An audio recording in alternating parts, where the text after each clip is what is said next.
Bonjour à chacun, à chacune. Comment ne pas te dire merci? Comment ne pas simplement nous arrêter, faire silence devant toi, Seigneur? Il y a tant de choses qui devraient nous arrêter pour que nous puissions méditer sur qui est Dieu et puis où nous en sommes aujourd'hui. Et j'aurai de temps en temps, comme aujourd'hui, des prédications qui nous positionneront en tant qu'enfants de Dieu. Et je me disais, en réfléchissant un petit peu sur la progression de l'Église, et puis nos relations fraternelles, et puis notre identité en tant qu'enfants de Dieu, où nous en sommes ce matin. En ce début d'année, on peut se souhaiter la bonne année jusqu'au 31 janvier. Donc, voilà où nous en sommes dans cette nouvelle année, dans ce que nous allons vivre, dans ce que nous voulons vivre, et puis dans ce que le Seigneur va nous présenter devant les défis qui sont les nôtres. J'aimerais vous encourager ce matin à partir d'un texte plein de symbolisme, et il y aurait tant à dire, mais on va essayer de voir cela ensemble. Voilà un texte que vous connaissez bien, que j'ai intitulé « Colombe ou corbeau ». Bon, jusque-là, tout va bien. Texte pris dans l'Ancien Testament, Genèse chapitre 8, les versets 1 à 11. Et on va pouvoir lire ce texte ensemble. Dieu se souvint de Noé, de tous les animaux et de tout le bétail qui étaient avec lui dans l'arche. Il fit passer un vent sur la terre et l'eau se calma. Les sources de l'abîme et les écluses du ciel furent fermées et la pluie ne tomba plus du ciel. L'eau se retira petit à petit de dessus la terre, si bien qu'elle baissa au bout de 150 jours. Le 17e jour du 7e mois, l'arche s'arrêta sur les montagnes d'Ararat, donc en Turquie aujourd'hui, mais ça appartient à l'héritage de l'Arménie, je le précise. L'eau baissa progressivement jusqu'au 10e mois. Le premier jour du 10e mois, les sommets des montagnes apparurent.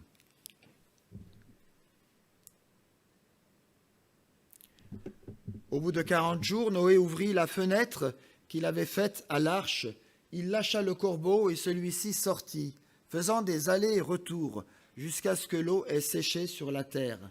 Il lâcha aussi la colombe pour voir si l'eau avait baissé sur la terre, mais celle-ci ne trouva aucun endroit où se poser et elle revint vers lui dans l'arche, car il y avait de l'eau sur toute la surface de la terre. Il avança la main, la prit et la fit rentrer vers lui dans l'arche. Il attendit encore 7 autres jours, puis il lâcha de nouveau la colombe hors de l'arche. La colombe revint vers lui sur le soir, et voici qu'une feuille d'olivier arrachée était à son bec. Noé sut ainsi que l'eau avait baissé sur la terre. Quelques mots d'introduction avant d'avancer dans ce texte. Je souhaiterais ce matin, en rapport avec notre position d'enfant de Dieu en tant que chrétien, chrétienne, nés de nouveau, vous parler de la tiédeur spirituelle, mais aussi de la vie chrétienne triomphante et encore de la froideur spirituelle. Et rappeler ici 2 objectifs particuliers qui me tiennent à cœur. Le premier, c'est qu'en tant qu'Église, en tant que membre de la famille de Dieu, qu'il n'y ait personne qui s'éloigne ou qui se soit éloigné de Dieu. Le deuxième, s'il y en a qui sont dans ce cas, les encourager à revenir vers le Seigneur, quelle que soit la cause de leur éloignement ou ce qui a pu provoquer cette rupture de communion, ce retour en arrière. C'est pour cela même que le Seigneur nous invite tous à une réelle consécration pour lui. La colombe a, avec ses attributs exceptionnels et son fort symbolisme biblique, est un oiseau béni. Colombes, tourterelles et pigeons appartiennent tous à la même famille des columbinés. Tous les membres de cette famille partagent les caractéristiques du pigeon que l'on voit souvent dans nos villes. On nomme pigeons les plus grandes espèces et tourterelles les plus petites. Vous le saviez, n'est-ce pas? La colombe est le nom donné à certaines espèces d'entre elles et désigne plus communément, dans la parole de Dieu surtout, le terme poétique. Elle est innocente, bienveillante, timide, tremblante lorsqu'on l'effraie, ne présente aucun danger, est fidèle en amitié. Elle se nourrit d'aliments sains et boit une eau pure. Elle est fructueuse et très utile.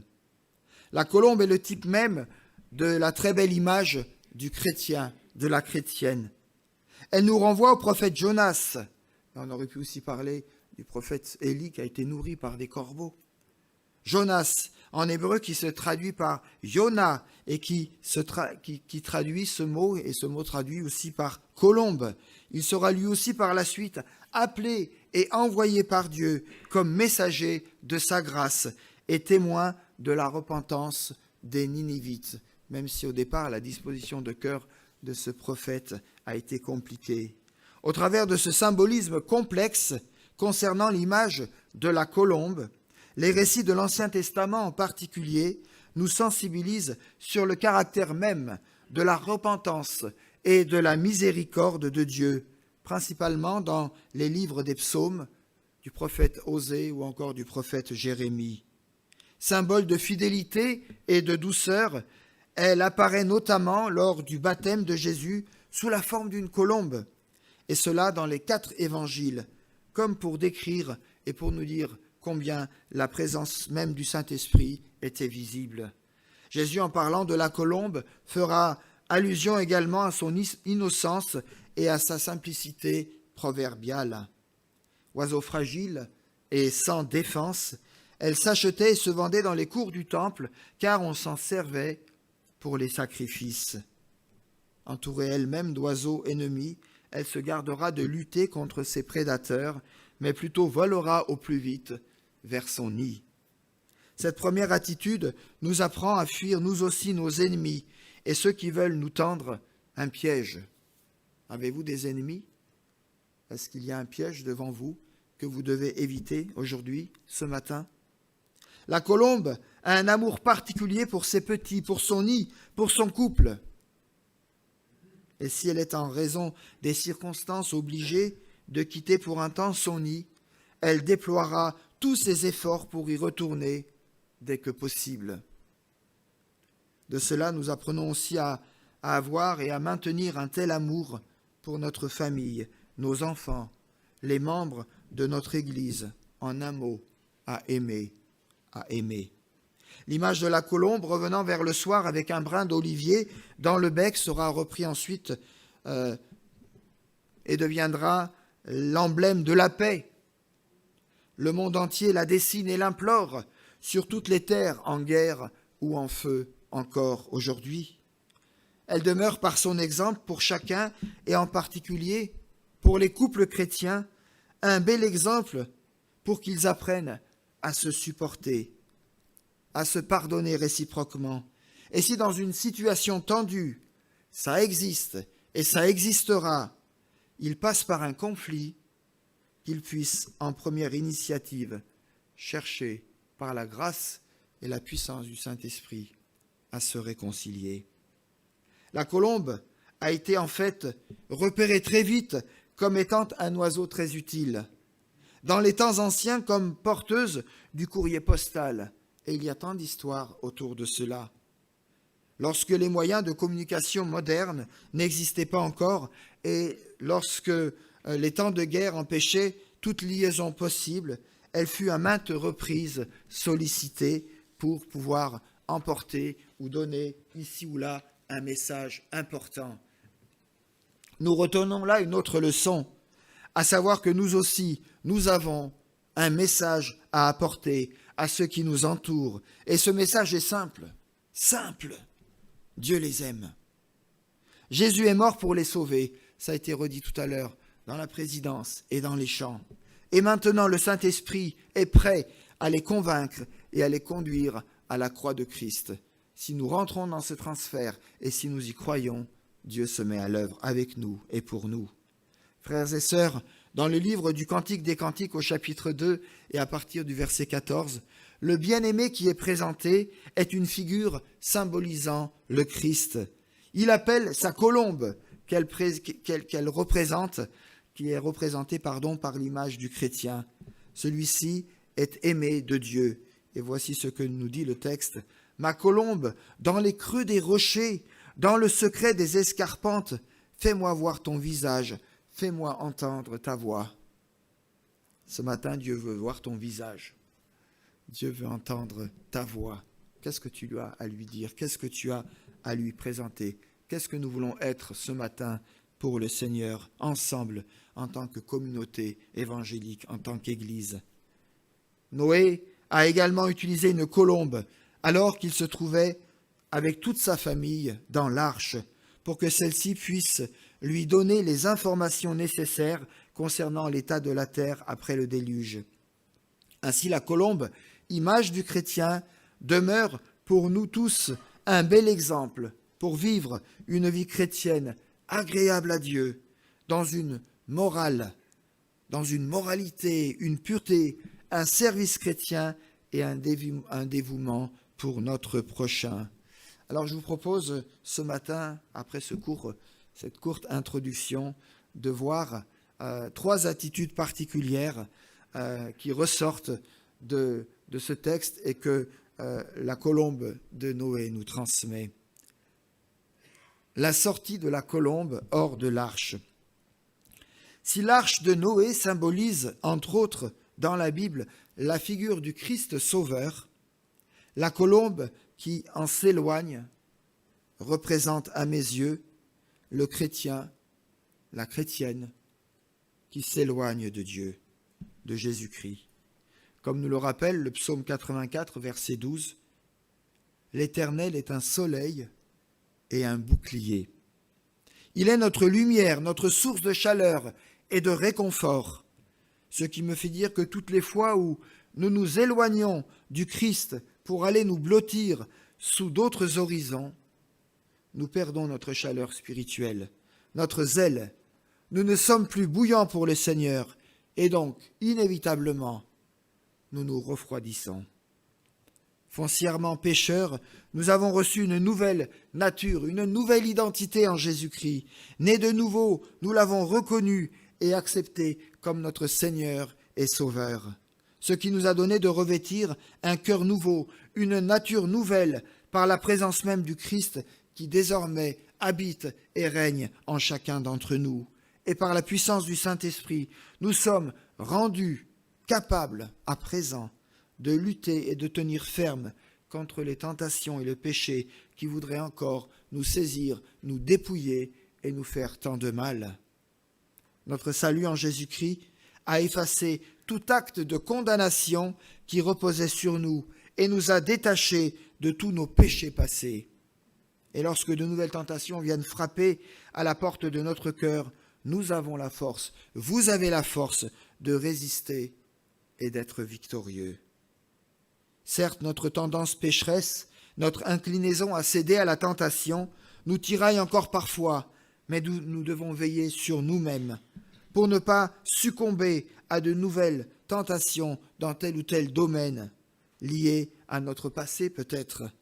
Comme nous le rappelle Hébreux chapitre 12, versets 1er et suivants, « Rejetons tout fardeau et le péché qui nous enveloppe ou qui voudrait nous envelopper si facilement et courons avec persévérance dans la carrière, dans la voie, dans le chemin que le Seigneur nous a ouverte. Ayons les regards sur Jésus qui suscite la foi et qui l'amène à la perfection. » Je le redis, par la puissance et l'aide du Saint-Esprit, nous pouvons faire face et contrecarrer les attaques et les sollicitations du diable. Un jour viendra où nous serons alors totalement libérés de la présence du mal et où le péché sous toutes ses formes, sous toutes ses tentations qui nous assaillent, seront anéantis à jamais. Nous attendons tous, en tant qu'enfants du Seigneur, de nouveaux cieux dans lequel la justice et la sainteté de Dieu régneront.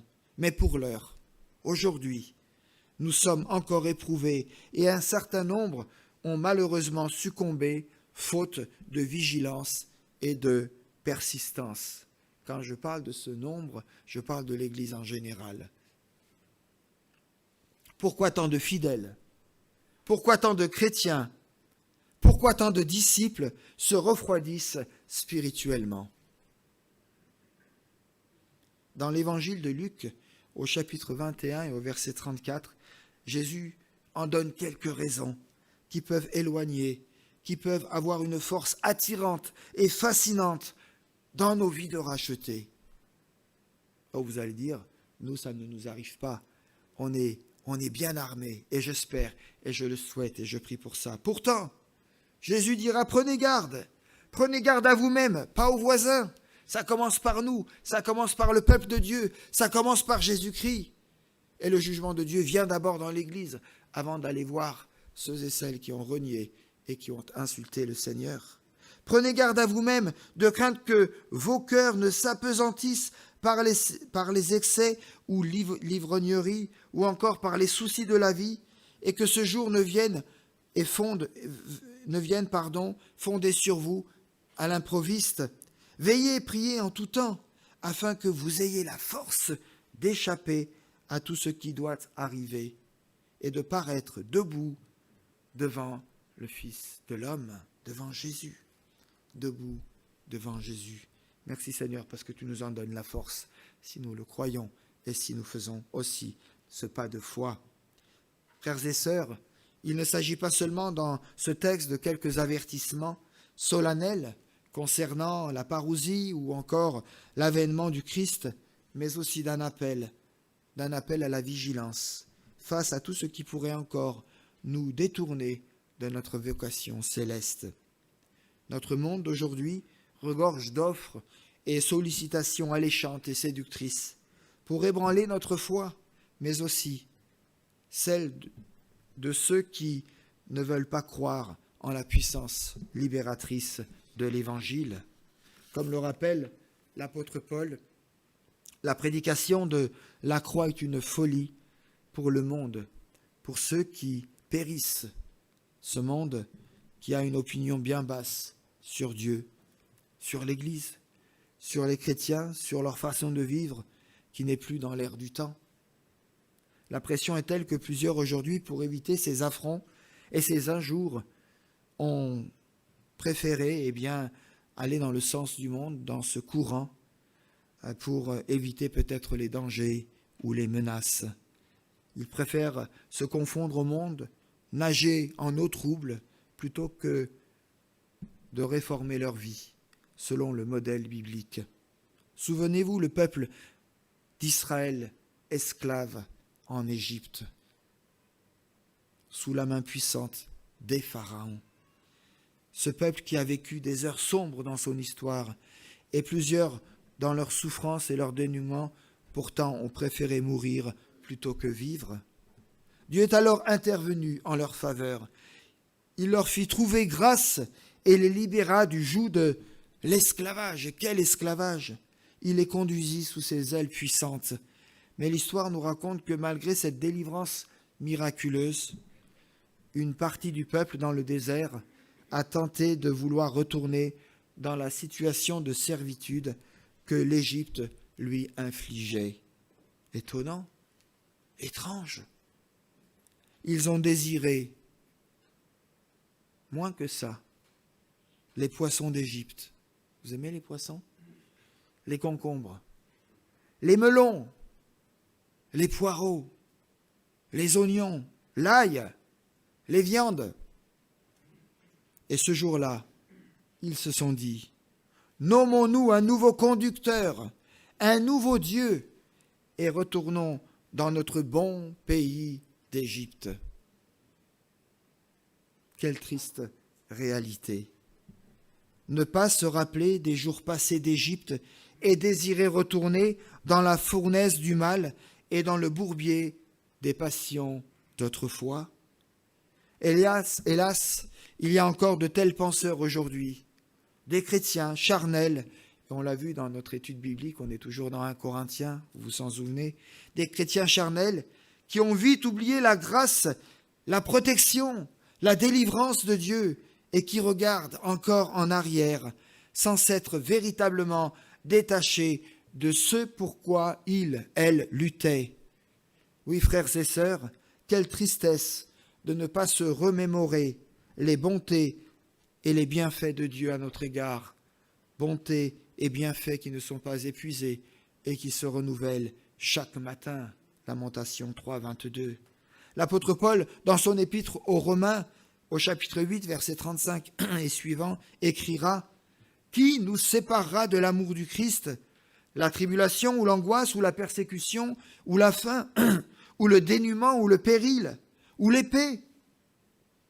Mais dans toutes ces choses, nous sommes plus que vainqueurs par celui qui nous a aimés. Frères et sœurs, est-ce que vous croyez que vous êtes vainqueurs aujourd'hui en Jésus-Christ? Ou c'est simplement une belle phrase ou quelque chose que vous avez souligné mais qui n'est pas descendu dans votre cœur, qui est resté simplement dans votre intelligence? Plus que vainqueurs en celui qui nous a aimés.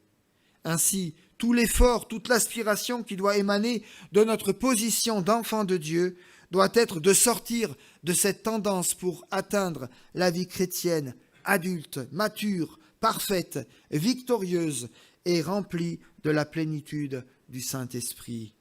Voyez-vous ceux qui tombent si facilement dans les griffes de Satan, et ça n'engage que moi dans ce que je dis, sont généralement ceux et celles qui restent tout juste à la limite, sans vraiment franchir le pas décisif et volontaire. Pourtant, mes amis, notre protection ne se trouve que dans la présence du Christ, en nous tenant à ses côtés. Et j'espère que vous êtes au clair avec cela. Dieu le Père ne prend aucun plaisir avec le chrétien dont la vie spirituelle est refroidie ou tiède. Le Seigneur attend de nous que nous l'aimions de tout notre cœur, de toute notre pensée, de toute notre force.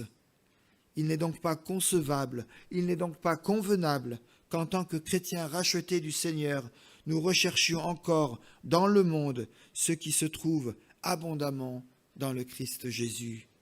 Une telle attitude de notre part correspond à mes yeux à un manque de foi, d'infidélité notoire, voire même à une ingratitude irrespectueuse et coupable envers celui qui nous a tant donné en Jésus-Christ.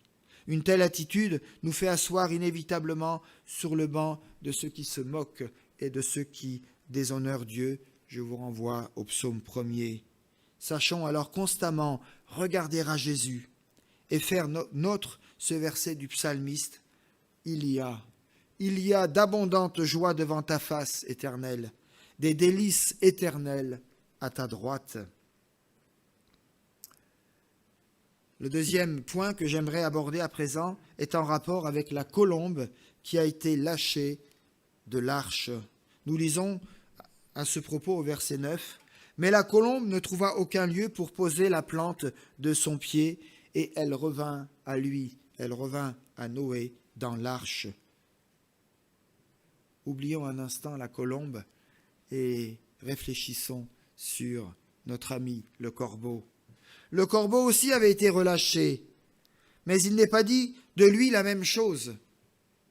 Parce que sur les eaux gisaient des milliers d'ossements d'animaux et des cadavres humains, le corbeau a pu se poser, se reposer sur eux et commencer à se délecter de ces cadavres. Il a passé de bons moments et peut-être furent-ils les meilleurs qu'il n'ait connus de son existence de corbeau. Il avait là devant lui une abondance de nourriture qui parlait si fort à son cœur qu'il ne put renoncer à cette envie. Ne soyons pas trop surpris de cette attitude, car cet oiseau est omnivore. Il se nourrit également de charognes, nous dit la parole de Dieu. Nous pouvons nous demander alors, je n'ai pas forcément la réponse, pourquoi Dieu, ou plutôt pourquoi Noé, ne l'a pas finalement relâché plus tôt? Chers amis, le corbeau apparaît et disparaît comme bon lui semble et fait ce qui lui plaît. Il est l'image claire-obscure de l'hésitation et du regret du passé, avide et sans scrupules, en contraste avec la colombe pleine d'espoir, celle d'un choix irréversible de demeurer dans l'arche, tout en percevant déjà un avenir radieux, parce qu'au bout du compte, la colombe partira. Le corbeau représente ce passé obscur, trouble, qui symbolise l'avant-déluge. Et l'avenir, cet après-déluge, où l'on se dit que le meilleur est devant soi, avec pour maxime « Repose-toi, mange, bois et réjouis-toi ». La colombe, elle, est le symbole de l'âme renouvelée dans l'arche de la transformation, et qui porte en elle un message de vie, un message d'espérance. Ce que le monde de l'époque offrait au corbeau lui a paru extrêmement délicieux, mais pour la colombe, ces choses paraissaient plus que détestables.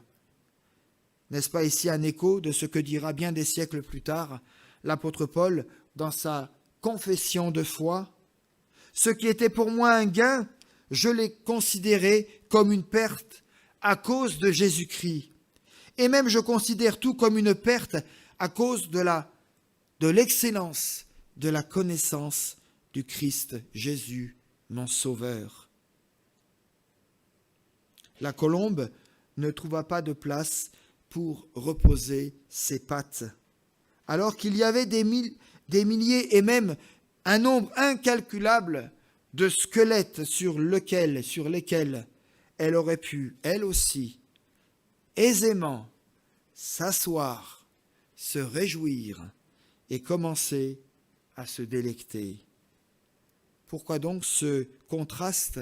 Pourquoi ce détail si précieux, en tout cas pour moi dans ce texte, nous est-il révélé dans ce texte en tout début de la parole de Dieu dans la Bible? Voyez-vous, la colombe représente l'image du chrétien, et parce qu'elle est un oiseau pur, elle n'a pas pu s'asseoir sur ces cadavres impurs et sales. C'est ici pour nous une grande leçon qui doit nous rappeler avec force qu'il nous faut coûte que coûte nous tenir nous aussi simple que cela, loin du péché, de l'impureté, parce que nous sommes appelés à une vie de sainteté. Dieu a dit « Je suis saint ». Vous aussi, c'est un ordre, c'est une injonction, c'est une parole de vie et d'espérance, et pas une condition. Je suis saint. Vous aussi, soyez saints, comme votre Père céleste l'est. Pour le pécheur, l'homme qui ne tient pas compte de Dieu, les choses que le monde lui offre paraissent douces, agréables. Mais pour le chrétien, elles sont un vrai poison. Vous savez pourquoi? Je vais vous donner un secret. Ça va peut-être vous aider. Parce que l'estomac du chrétien ne peut supporter une nourriture avariée et contaminée. Et là, on est tous d'accord avec ça. Lorsqu'un chrétien se satisfait de l'abondance et des richesses de ce monde, lorsqu'il suit ce courant de pensée avec ses distorsions, ses modes, ses dérives, ses valeurs charnelles que la Bible dénonce et condamne, nous constatons alors que cette attitude n'est pas un bon signe pour lui et qu'il est en réel danger, pour ne pas dire dans une santé fragile. Cette attitude éveille alors en nous des soupçons, mais nous ne jugeons pas. Des soupçons quant à sa réelle compréhension de la conversion, parce que notre rédemption en Jésus-Christ a pour effet de changer radicalement notre ancienne nature, car les choses anciennes sont passées, voici, toutes choses sont devenues nouvelles. L'apôtre Paul le dira aux Colossiens en ces termes, « Si donc vous êtes ressuscités avec Christ, recherchez les choses d'en haut, où Christ est assis à la droite de Dieu. Affectionnez-vous aux choses d'en haut et non à celles qui sont sur la terre, car vous êtes morts et votre vie est cachée en Christ par Jésus-Christ. » Est-il nécessaire de le rappeler? Peut-être. C'est au contact de la colombe que la personnalité du corbeau doit se transformer, et non l'inverse. Car je le redis, la colombe, le chrétien, ne peut se satisfaire des impuretés de ce monde. Enfin, troisième élément, le retour de la colombe dans l'arche. La colombe, nous dit le texte, est revenue vers l'arche. Elle est revenue vers, son dernier refuge, en temps de crise peut-être, pour être accueillie dans la main de son maître. Elle est revenue et très probablement, là je paraphrase, elle s'est assise à côté de la fenêtre. Elle s'est couchée. Elle s'est endormie comme pour avouer son mal-être, son aveu, sa confession. Noé a alors ouvert la fenêtre et l'a prise à l'intérieur. Quelle joie ineffable pour la colombe d'être à nouveau dans cette arche, car à l'extérieur, elle n'a vu que des cadavres et des ossements, des déchets en putréfaction. Et cela n'était pas fait pour elle. Elle ne pouvait se satisfaire à cette seule possibilité. Une belle leçon pour nous aussi.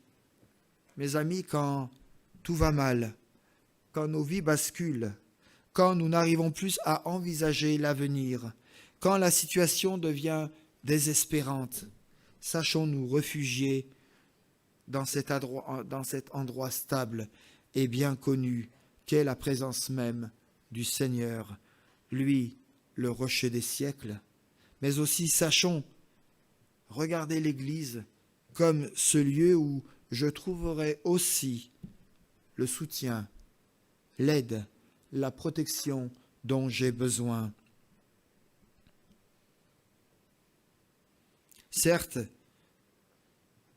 nos blessures, nos angoisses, c'est avec tout cela que nous entrons aussi dans l'Église de Jésus-Christ, ce qui ne facilite pas toujours l'harmonie dans notre vie communautaire et fraternelle.